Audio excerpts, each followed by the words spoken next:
दिगंबरा दिगंबरा श्रीपादवल्लभ दिगंबरा अवधूत चिंतन श्री गुरुदेव दत्त श्रीपादराज शरणं प्रपद्ये। अध्याय 35 श्रीपाद श्रीवल्लभ चरितामृत। उग्र तारा माता का वर्णन। तारा माता के उपासकों के दुष्कर्मों पर श्रीपाद प्रभु का शासन एवं नज़र। सर्वेश्वर शास्त्री की अनुमति लेकर हमने आगे के मार्ग को आरंभ किया। श्रीपाद श्रीवल्लभ नाम का जाप करके हम आगे बढ़ रहे थे। थोड़े अंतर पर हमने एक आश्रम दिखाई दिया।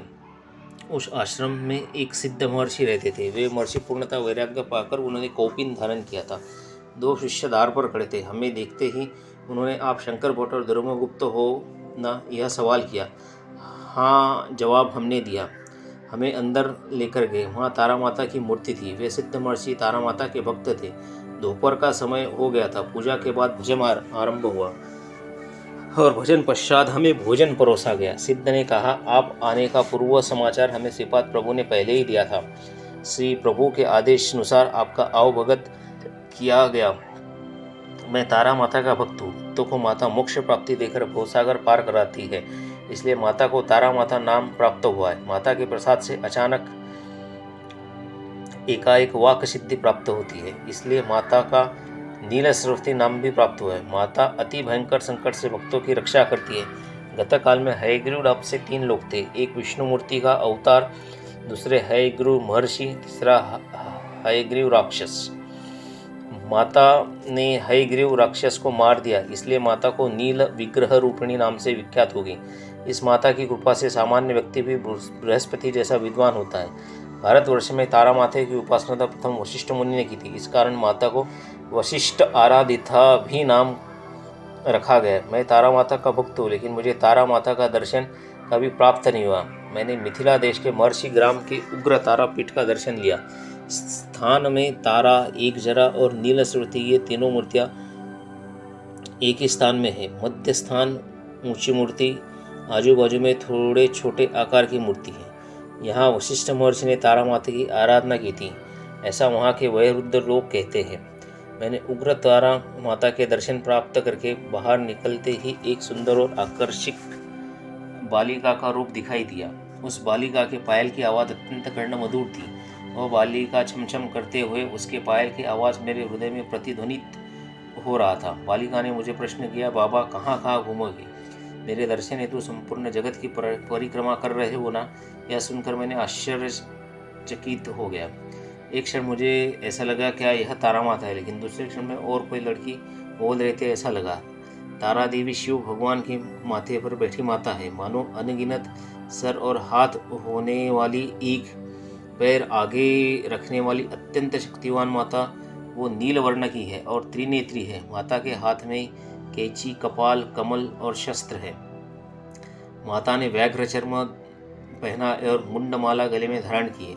यह माता भोग मोक्ष प्रदान करने वाली है। यह माता का संपूर्ण सच्चा रूप है। मैंने अभी देखा हुआ 12-13 साल की बालिका का रूप मंत्रमुग्ध है, इसलिए मैं बहुत आश्चर्य अवस्था में था, कुछ न बोल सका। क्षण का विलंब न होते हुए उस बालिका शरीर तेजोमय होकर अत्यंत तेजस्वी बालक में परिवर्तित हो गया। बालिका के नेत्र अत्यंत दयालु और शांत थे। रंग स्वर्ण कांति समान था। वो स्वरूप अत्यंत दिव्य और तेजोमय था। बालक के दोनों पैर में पायल थी। मेरे पैर की पायल अत्यंत पक्की हुई है, क्या तुम निकाल सकते हो? बालक ने प्रश्न किया और मैंने तुरंत हाँ की और धीरे से मैंने वो पायल निकाल दी। वो बालक कहने लगा, ये दोनों पायल आपके पास रखो, इसमें जीव शक्ति है। कहाँ जाओगे, क्या खाओगे, किससे बात करो, ये सब बातों का निर्णय ये पायल लेंगे। इतना कहकर वह बालक अदृश्य हो गया। मैं काली घाट जाकर काली माता का दर्शन लेकर दक्षिण चला गया। पूरी महाक्षेत्र का दर्शन ले लिया। दक्षिण के सिंहाचल का दर्शन ले लिया। मेरे पिछले पुण्य कर्म के कारण पादगया क्षेत्र के पीठापुरम पहुंच गया। वहाँ से कुकुटेश्वर स्वामी का दर्शन किया। स्वयंभू दत्तात्रेय का दर्शन किया। वहाँ सांपों का बिल था। उस बिल में एक देवता सर्प था। मैंने भगवान दत्त के दर्शन करने के बाद उस सर्प ने मुझे दर्शन दिया। उस सर्प के कारण मेरी कुंडलिनी शक्ति जागृत हुई। मेरा शरीर मेरे नियंत्रण में था। पागल की तरह जोर जोर से चिल्लाते हुए तारा माता की बड़े आवाज़ में जयकारा लगा रहा था। मैं अकल्पित रूप से श्री नरसिंह स्वामी नाम के जमींदार के घर के सामने आया। महिषी ग्राम में देखा हुआ बालिका रूप फिर से एक बार मेरे नैनों के सामने दिखाई दिया, परंतु फिर से बालिका बालक रूप में परिवर्तित हो गई। पीछे दर्शन दिया हुआ तेजस्वी बालक फिर से मेरे आंखों के सामने आया। श्री वर्मा के घर अलग प्रकार का टांगा था। उस दिव्य बालक को टांगे में बैठकर अपने माता के घर जाना था। श्री वर्मा ने एक सेवक को यह काम सौंपा था। वो हाजिर हो गया, लेकिन बालक ने उसे टांगे में बैठा दिया और मुझे टांगा खींचने को कहा। मैंने ना कहा तो बालक ने कहा, अगर आपने टांगा नहीं खींचा तो तुम्हारी चमड़ी निकालकर उससे जूते बनाकर पहनूंगा। मैं तो मोची हुई, चमड़ी निकालकर जूते बनना मेरा कुल धर्म है। तुम्हारे जैसे जानवर की चमड़ी गाय या भैंस की चमड़ी से श्रेष्ठ है। मेरी इच्छा न होते हुए मैंने गाड़ी खींचना स्वीकार किया। बालक के हाथ में एक छड़ी थी। वो गाड़ी खींचने के लिए मुझे बहुत कष्ट हो रहे थे। मुझे बार बार छड़ी से मार रहा था। दोनों का वजन 20 आदमियों के वजन के बराबर था। बहुत कष्ट से गाड़ी खींचते वक्त दुख में नमक छिड़कने समान वो बालक मुझे जोर जोर से मार रहा था। मेरे पीठ से रक्त की धाराएं बह रही थी और दुख का भार सह मैं वो गाड़ी उस बालक के माता गृह के तक पहुंचा दी। इस बालक के साथ जो सेवक था उसे मेरी अवस्था सहन नहीं हुई, परंतु वो बालक अत्यंत क्रूरता से हंस रहा था। इस दुरात्मा पर तुमने जरा भी दिखाई तो तुम भी शासन के पात्र हो जाओगे, ऐसा उस बालक ने सेवक से कहा। मेरे कमर के ऊपर कुछ वस्त्र नहीं था, रक्त की धाराएं बह रही थी। बालक ने घर के अंदर जाकर मिर्च लाई और मेरे अंग पर लगा दी, मेरे कमर में। लेकिन महिषी ग्राम से मिले हुए पायल थे। उतने में ही बालक की दादी राजमामा बाहर से आई। उनका दूसरा नाम पुण्य रूपिणी था। उनका दर्शन होते ही मेरे शरीर का दाह कम हो गया। उनके पति बापाना आर्य नाम के सुप्रसिद्ध सत्य ऋषि थे। उन्होंने कहा, बाबा तुम किस गांव से आए हो? थोड़ी देर विश्राम करके भोजन कर लेना। उन्होंने हिंदुस्तानी भाषा का प्रयोग किया। उस सेवक ने सिपात प्रभु ने दिए हुए कठिन वर्तन का जिक्र दादा दादी के पास किया। उस वक्त सिपात प्रभु ने कहा, दादी यह सेवक झूठ बोल रहा है। इस आदमी के पीठ से रक्त धाराएं आई ही नहीं, वह पसीने की धाराएं थी। मैंने मिर्च न लगी, वह चंदन था। उस सेवक को खुद देखने दो। उस सेवक ने देखा। सिपात प्रभु ने कहा, वही सत्य था। बापाना आर्य कहा, सिपात तुम सत्यव्रत हो। रक्त की धाराएं बोलोगे तो रक्त की धाराएं दिखाई देगी, चंदन बोलोगे तो चंदन दिखाई देगा। तुम जो बोलोगे वही दिखेगा। इसका मतलब तुम उग्र तारा माता रूप हो। उग्र तारा माता समान केवल संकल्प से किसी भी पदार्थ का गुण धर्म परिवर्तित कर सकते हो। तुम्हारी लीला रोककर उस अभागी के ऊपर दया करो। श्रीपाद प्रभु ने कहा, दादाजी अब बहुत बोल गए। मैं संकल्प करूंगा और वो जल्द फल देगा, ऐसा कहाँ? ये कहाँ तक सच है या झूठ? निर्णय शास्त्रों की सहायता से लेना चाहिए। यह एक सद ब्राह्मण है, उग्र तारा माता का भक्त है, लेकिन इसने संन्यास दीक्षा अपने गुरु की अनुमति न लेते हुए अपने मन से ले ली।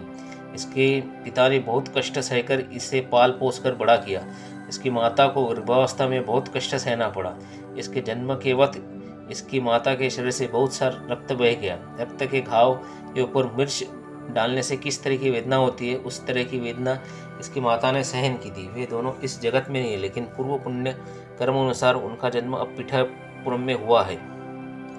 काशी में रहने का फल। नरसिंह वर्मा के घर का सेवक कोई और नहीं बल्कि इस ब्राह्मण का पिता है। इसकी पत्नी पूर्व जन्म की माता है। मृत लोगों का पिंडदान योग्य विधि द्वारा न करना एक पाप है। इस अनजान ब्राह्मण ने संन्यास लेने के कारण माता पिता का पिंडदान नहीं किया। इसका पाप कर्म और पुण्य कर्म इसको पाल गया क्षेत्र पिठिकापुरम ले आया। थोड़े से दुख से इसे अपना पाप कर्म का फल प्राप्त किया। इसके संपूर्ण का पाप का नाश हो गया। जो 9 मास माता के गर्भ में होता है, उसी तरह काशी क्षेत्र में 9 मास 9 दिन और 9 घटिका रहने से वो मनुष्य पितृशाप से मुक्त होता है। श्री पिठोकर्म काशी क्षेत्र समान है। इस अपरिचित ब्राह्मण ने अपने पूर्व जन्म के माता पिता की सेवा की तो अपने पितृशाप से मुक्त हो जाएगा। इतना कहकर श्रीपाद प्रभु मौन हो गए। मैंने उनके आदेश को मानते हुए अपने पूर्व जन्म के माता पिता की सेवा की, उनका आशीर्वाद प्राप्त किया और उनकी तरफ से मिले हुए पायल पूजा घर में रखकर संभाल के रखे। मुझे उग्र तारा माता के आशीर्वाद से सिद्धि प्राप्त हुई। मेरे तंत्र शक्ति बल से लोगों का दुख और बीमारी दूर करने लगा। आप यहाँ आने से पहले श्रीपाद प्रभु ने मुझे पूर्व सूचना दी थी। उन्होंने कहा शंकर बोटा धर्मगुप्त, ये दोनों यात्री इस मार्ग से आएंगे, उनका अच्छा अवगत करके उनके रहने की व्यवस्था करो और मैंने दिए पायल उन्हें बख्शिश दे दो। श्रीपाद श्री वल्लभ जी का जय जयकार। अवधूत चिंतन श्री गुरुदेव दत्त।